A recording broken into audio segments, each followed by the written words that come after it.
Hello મિત્રો, all in one ગાયત્રીસમાં તમારું સ્વાગત છે। તો આજે આપણે પનીર ટિક્કા મસાલા મિક્સ બનાવીશું। તો તેના માટે આપણે પનીર અને એક ડુંગળીની પ્યોરી અને 3 ટામેટાની પ્યોરી બનાવી લઈશું। તો તેના માટે મેં અહીંયા ડુંગળીને રફલી ચોપ કરી લીધી છે અને તેને મિક્સર ગ્રાઇન્ડરમાં આપણે એડ કરી લઈશું અને તેની પ્યોરી બનાવી લઈશું। સાથે જ મેં 8-10 કળી લસણની પણ લઈ લીધી છે। જો તમે લસણ ડુંગળી ના ખાતા હોય તો એકલા ટામેટાની પ્યોરી બનાવીને એડ કરી શકો છો। આમાં હું ઘરનો કોઈ મસાલો યુઝ નથી કરવાની। મારી પાસે પણ સુહાના મસાલો પડ્યો હતો હાફ પેકેટ, તો તેનો જ ઉપયોગ કરવાની છું।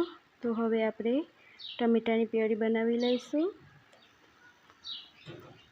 જો ફ્રેન્ડ્સ, તમને મારો વિડીયો પસંદ આવતો હોય તો મારા વિડીયોને લાઈક, શેર અને મારી ચેનલ પર નવા હોય તો સબસ્ક્રાઈબ કરવાનું ના ભૂલતા મારી ચેનલને, અને બેલ આઇકોન જરૂરથી દબાવજો।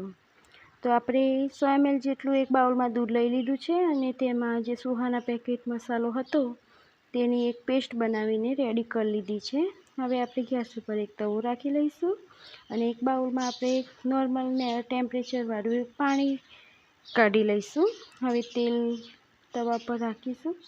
તેલ ગરમ થઈ જાય એટલે તેમાં આપણે જે પનીરની ક્યુબ્સ કરીને રાખી હતી તેને એડ કરી લઈશું અને આ રીતે આપણે તેને સાંતળી લઈશું, જેથી પનીરની કચાશ દૂર થઈ જાય અને શાકમાં ટેસ્ટ પણ ખૂબ સરસ આવે। હવે જે બાઉલ રાખ્યો હતો તેમાં આપણે એને કાઢી લઈશું પાણીને। જે પાણીમાં આ રીતે તળીને કાઢી લેવાથી પનીર એકદમ સોફ્ટ રહે છે અને ખાવામાં ખૂબ જ સરસ લાગે છે।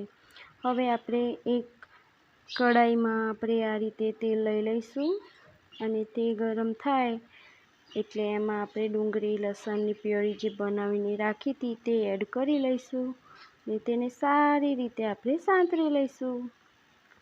તમે જોઈ શકો છો 2-3 મિનિટ સુધી આપણે તેને સાંતળવાની છે, જેથી ડુંગળી અને લસણની કચાશ દૂર થઈ જાય।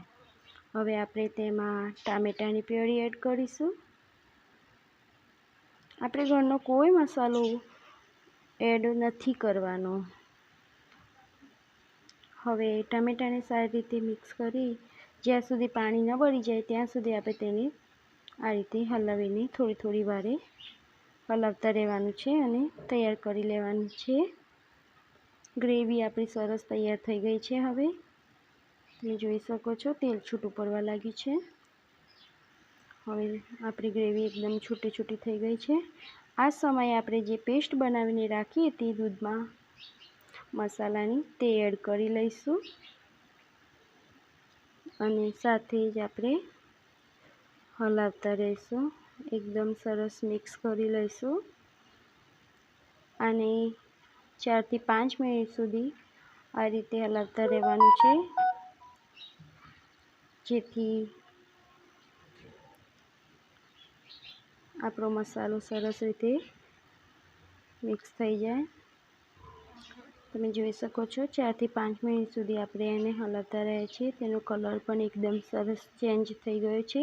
હવે આ જ સમયે આપણે તેમાં પનીર એડ કરી લઈશું અને જે પાણી હતું તે પણ આપણે એમાં થોડુંક એડ કરી લઈએ છીએ અને હવે આપણે તેને થોડીક વાર થવા દઈશું। થોડોક સમય એને આ રીતે રાખવાથી પનીરમાં મસાલાનો ટેસ્ટ આવી જાય છે અને ખૂબ સરસ શાક બનીને તૈયાર થઈ જાય છે। તમે જોઈ શકો છો।